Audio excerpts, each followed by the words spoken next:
Hello friends, welcome back to my channel. আচ্ছা, আরেকটা খুব মজার ভিডিও নিয়ে তোমাদের সাথে শেয়ার করতে চলে এসেছি। আজকের ভিডিওটা কিন্তু সাফারি ওয়ার্ল্ডের। আচ্ছা, তোমরা কারা কারা আমার ওরাং ওটাংয়ের ভিডিওটা দেখেছো বলো তো এর আগে? যারা যারা দেখোনি অবশ্যই গিয়ে দেখে নাও। এই জাঙ্গল সাফারিতে গিয়েই কিন্তু ওরাং ওটাং শোটা আমরা দেখেছিলাম। তবে এটা কিন্তু এই ভিডিওতে ইনক্লুড করতে পারলাম না, কারণ তোমরা দেখেছো ভিডিওটা অনেকটা বড়, প্রচণ্ড বেড়ে যেত, তাই ওটা সেপারেটলি দেওয়া হয়েছে। তো দেখে নাও, চলো আজকে সাফারি ওয়ার্ল্ডটা ঠিক কেমন।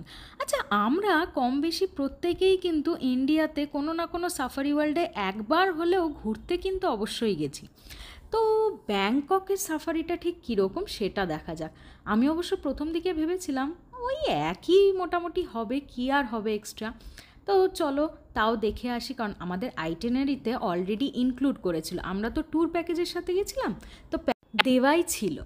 তো সাফারি ওয়ার্ল্ডে চলে গেছি, আর সারা দিনটা কিন্তু সাফারি ওয়ার্ল্ড ছাড়া আর কিছুই ছিল না।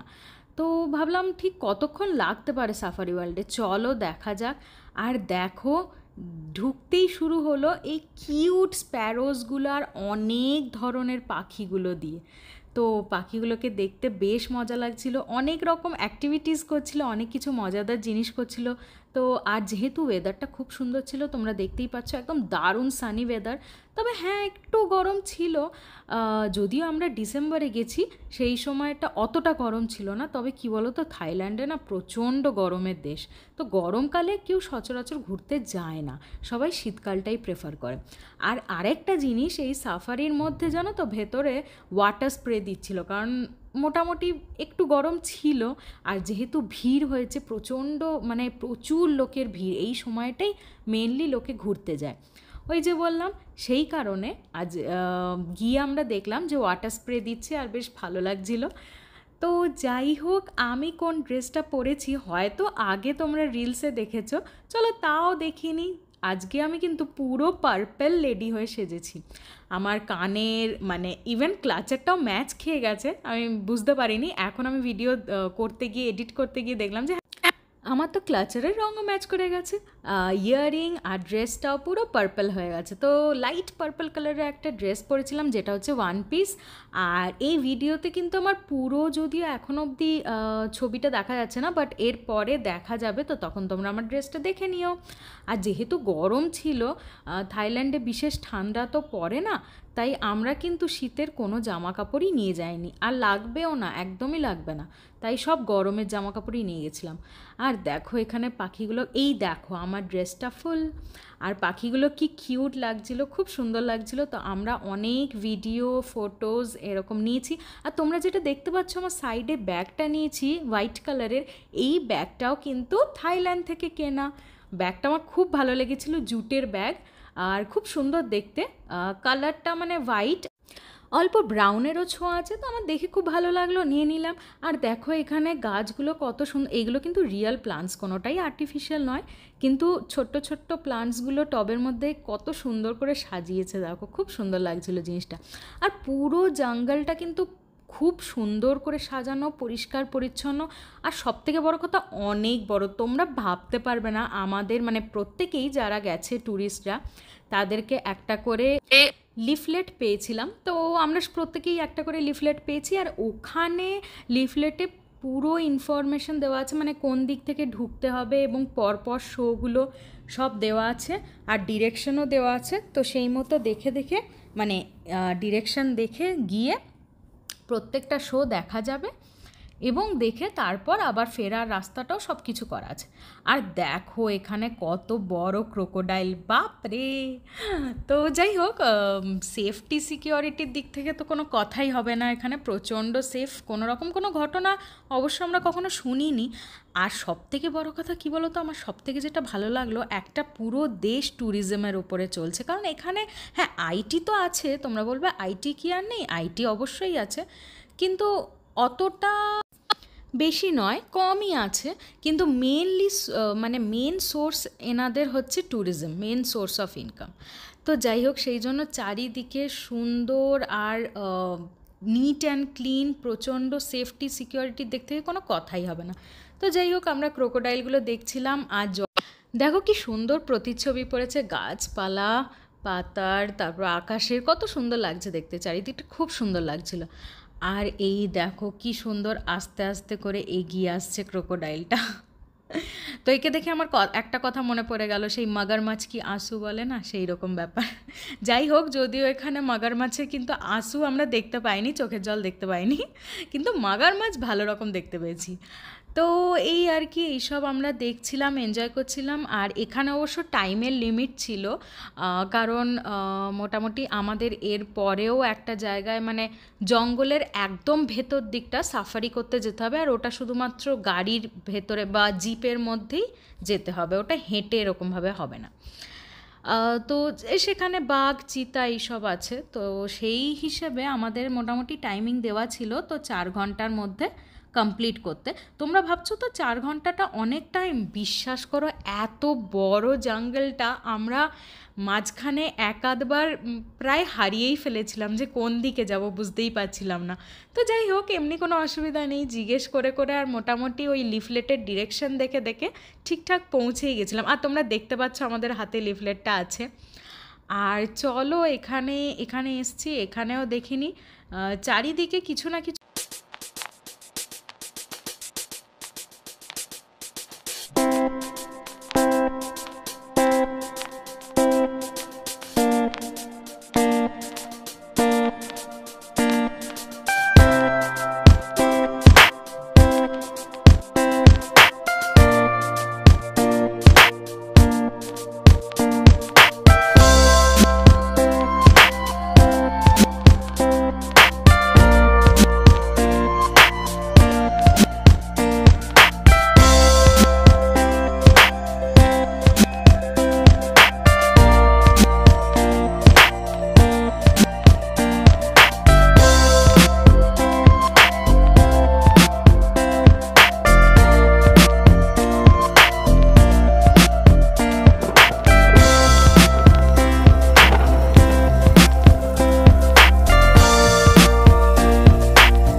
তো তোমরা নিশ্চয়ই আমার ভিডিওতে দেখতে পাচ্ছ মাছটা কত বড় একটা মাছ, তোমাদেরকে দেখাচ্ছি, দেখো জাস্ট কতটা বড়।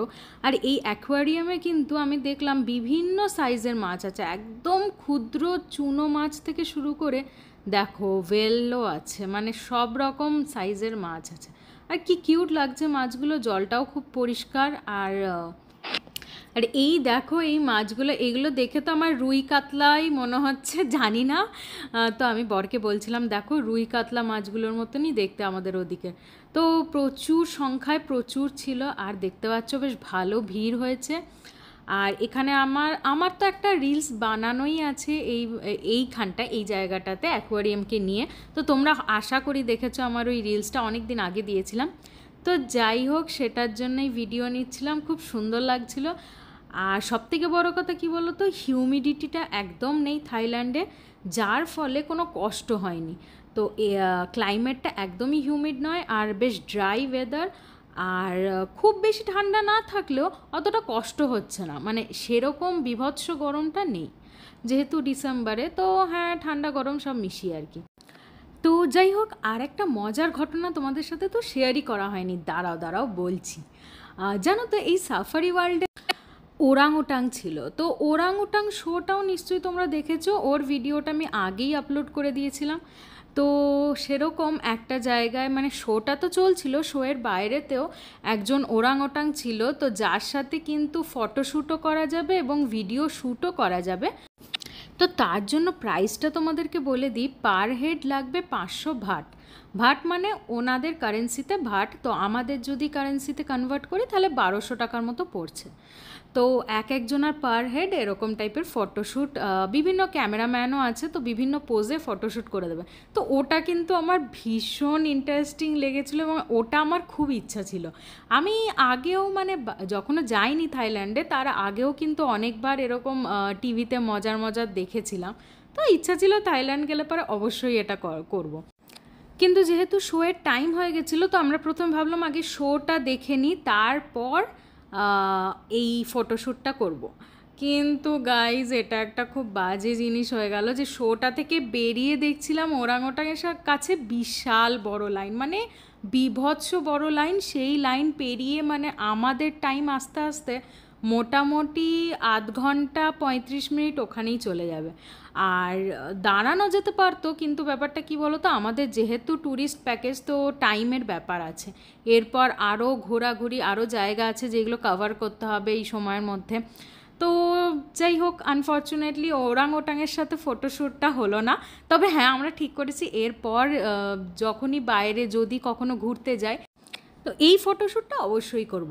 আর যেন আরেকটা মজার জিনিস হয়েছে, এখানে কিন্তু এলিফ্যান্ট শোও ছিল, এলিফ্যান্ট শো, সিওয়েল, তারপর হচ্ছে এরকম অনেক ছিল, শো ছিল। তো আস্তে আস্তে আমি এক এক করে ভিডিওগুলো তোমাদের সাথে শেয়ার করব। তো যাই হোক, এলিফ্যান্ট শোতে তোমরা ভাবতে পারবে না, এলিফ্যান্ট মানে সবারই সামনেই, চোখের সামনেই এলিফ্যান্টকে দেখলাম হাতি ছবি আঁকছে। ভাবতে পারো, আমরা এতদিন শুনেছি গল্পের গরু গাছে চড়ে, এই বাংলা কথাটার মানে এইরকমই, মানে হাতির ক্ষেত্রেও তাই, যে গল্পের হাতি ছবি আঁকে নাকি, এটা তো সম্ভবই না, হাতি কখনো পেন্টিং করতে পারে। বাট হ্যাঁ, তোমরা ভাবতে পারবে না, সত্যি হাতি পেন্টিং করতে পারে, আর এটা আমরা চোখের সামনে দেখলাম, ভীষণ মজা লাগলো। আর অবশ্যই কী বলো তো, পেন্ট যেইগুলো ছিল সেইগুলো মাহুত ওনারা আর কি দিয়ে দিচ্ছিলেন, মানে হাতির সুরেতে। তো আর হাতিগুলো সুর দিয়ে এত সুন্দর পেন্টিং আঁকলো। আর বাই দ্য ওয়ে, ওই পেন্টিংগুলো কিন্তু টাকা দিয়ে বিক্রিও হচ্ছিল। তো কয়েকজন কিনেছিল, ফরেনাররা কয়েকজন কিনেছিল।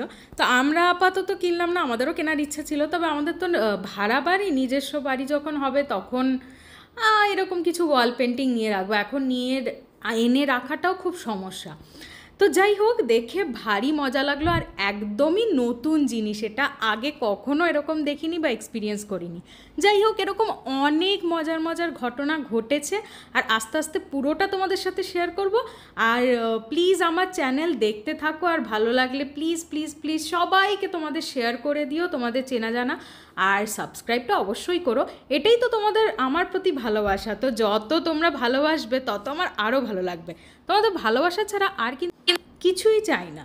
আর কি কিছু চাইতে পারি? কিচ্ছু না, শুধু ভালোবাসা দিলেই যথেষ্ট। আচ্ছা, বাই দ্য ওয়ে, তোমরা তো দেখলে কতটা ভিড়, আর এখন যেটা তোমরা ভিডিওতে দেখতে পাচ্ছ সেটা হচ্ছে আমাদের হোটেল থেকে বাইরের দৃশ্যটা ঠিক কীরকম। আমাদের হোটেলের রুমটা আগে তোমাদের দেখিয়ে দিই, দেখো কতটা সুন্দর। টিভি তো যদিও আমাদের লাগলোই না, কারণ টিভি দেখার আমাদের কাছে টাইমই নেই। সকালে বেরিয়ে যাচ্ছি, সেই রাত্রে ফিরছি, আর এসে এত টায়ার্ড হয়ে যাচ্ছি, একদম ঘুম।